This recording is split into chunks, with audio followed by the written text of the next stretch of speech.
It's Platt, and today we try an all-time classic inspired by hunters. That's next on Platt's Drink of the Week.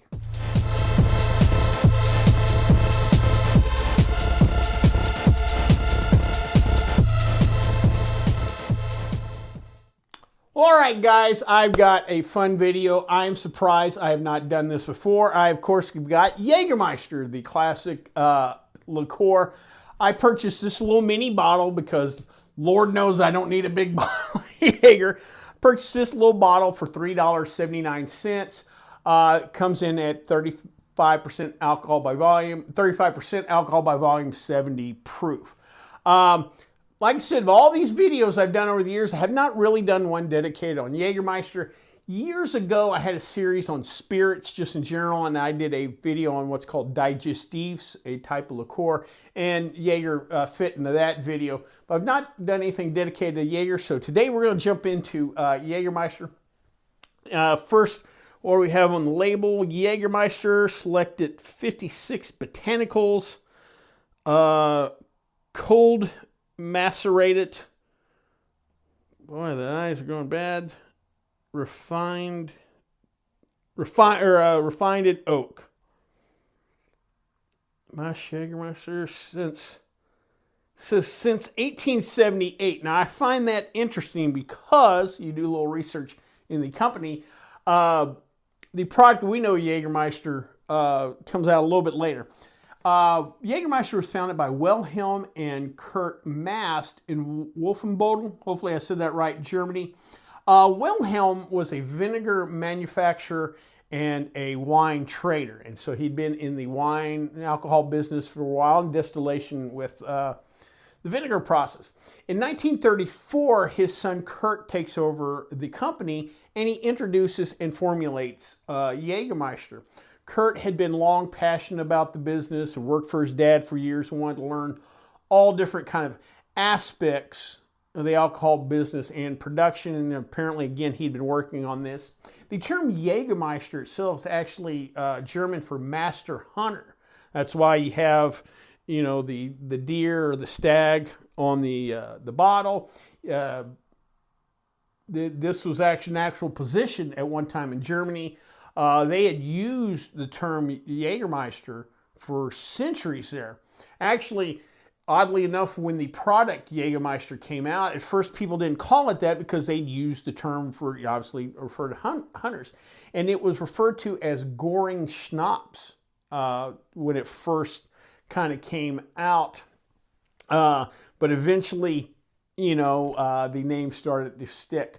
In Germany, especially when it first came out, this was considered more of a blue-collar drink for the hard-working German, and they would have it after dinner. Like I said, it's considered a digestif, which means kind of helps you digest after sugar, or after dinner with all, you know, it's kind of sugary, kind of an after dinner, almost like a dessert drink, but it's kind of one of those things, you just had one and you're kind of done.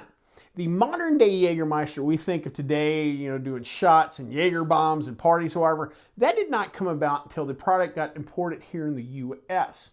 A gentleman named Sidney Frank, who's a legend in the alcoholic business, you know, as far as marketing alcoholic beverages go. He's kind of a legend, and he decided he was going to take this product when it was kind of given to him to run with, that he was going to take it another direction, that he was going to sell to younger people, you know, more to college kids. This is going to be kind of a party thing.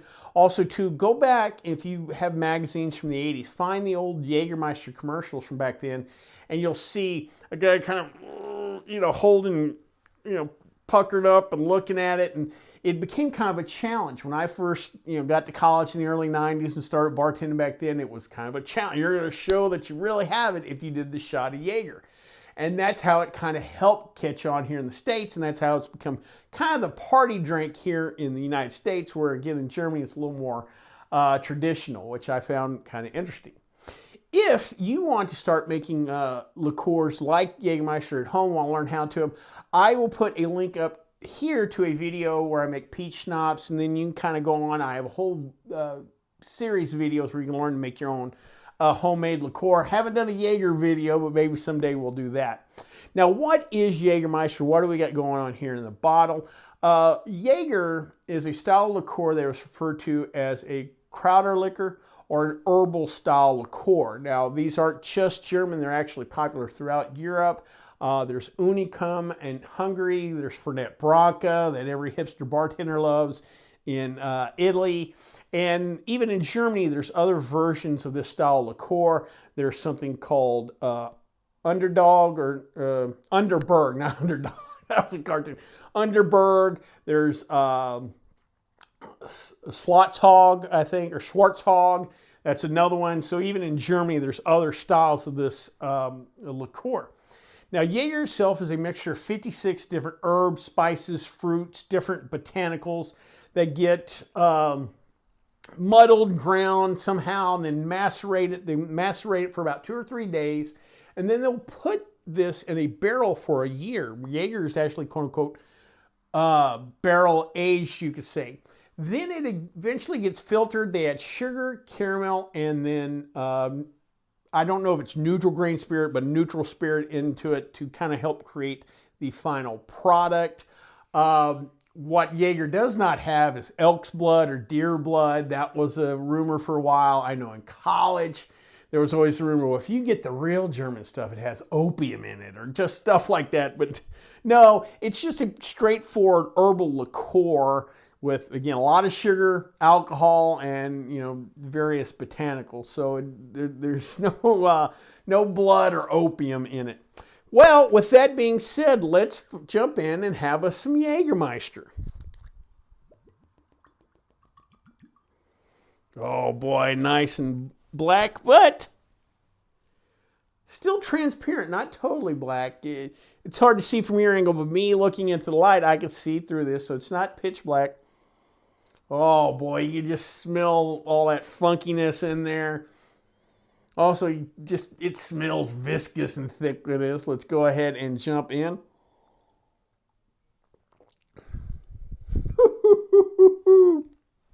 Wow.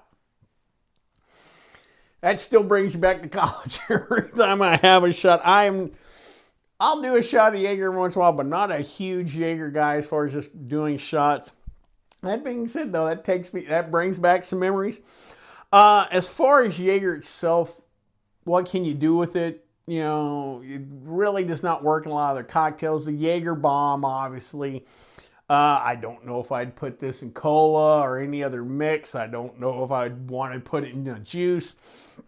I did do something, and I would love feedback. I did do something years ago when I was bartending, and we're talking about late 90s, something like that.